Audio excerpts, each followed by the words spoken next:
mga nagpapagang balita. Isang barangay sa Nauhan Oriental, Mindoro, 3 araw ng lubog sa baha. Pero mga residente ayaw lumikas.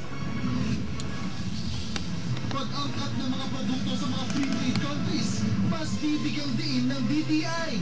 Mga maliit na negosyo, nais ding hikayatin.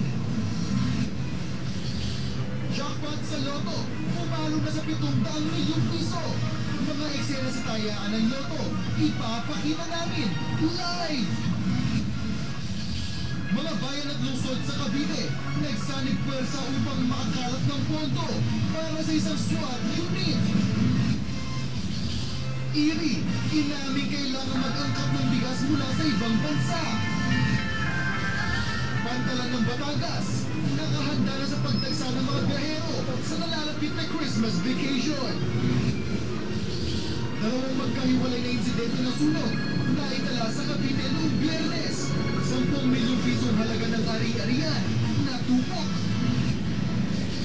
PNP Calabarzon, target na mapababa ang bilang ng kaso ng media killing sa rehiyon.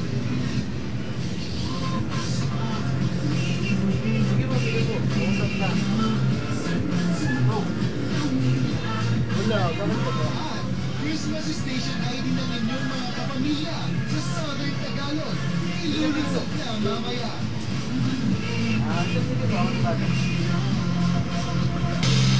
Hinihikayat ang mga negosyante na mag-angkat ng kanilang mga produkto sa mga bansa kung saan zero ang tariff o tax. Maging mga small and medium enterprises ay kinukumbinse na magnegosyo rito.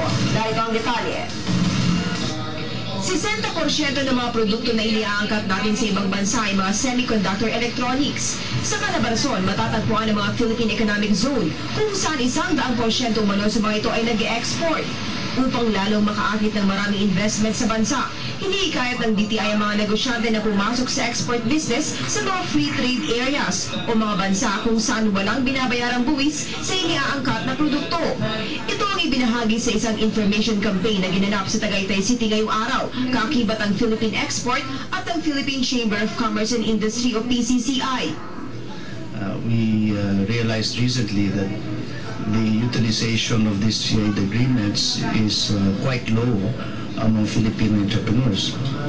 Ilan sa mga bansa kung saan may free trade agreement ang Pilipinas ay ang China, Korea, Japan, New Zealand, Australia. Suportado ito ng PCCI Southern Luzon. Itong ating forum na to is very timely na together with DTI and other partners, particularly PCCI, na nagkaroon tayo ng forum to educate yung ating mga nasa business sector, particularly yung private sector, about use of FTAs. Target naman ng DTI Calabarzon, maging ang mga maliliit na negosyo. Isa sa mga nakikitang rising sector or industry, yung entertainment, yung creative industry, at saka yung sinasabi nating arts and crafts. So, marami tayo dito na mga micro, small, and medium enterprise na mahilig dyan, no? Na nag-engage dyan.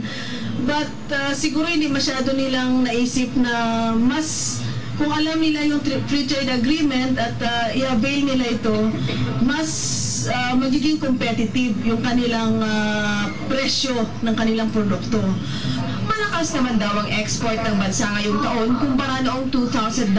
Pero sa pamamagitan ng pananamantala sa oportunidad na ibinibigay ng free trade agreement, inaasahang mas lalago pa ang ekonomiya ng bansa.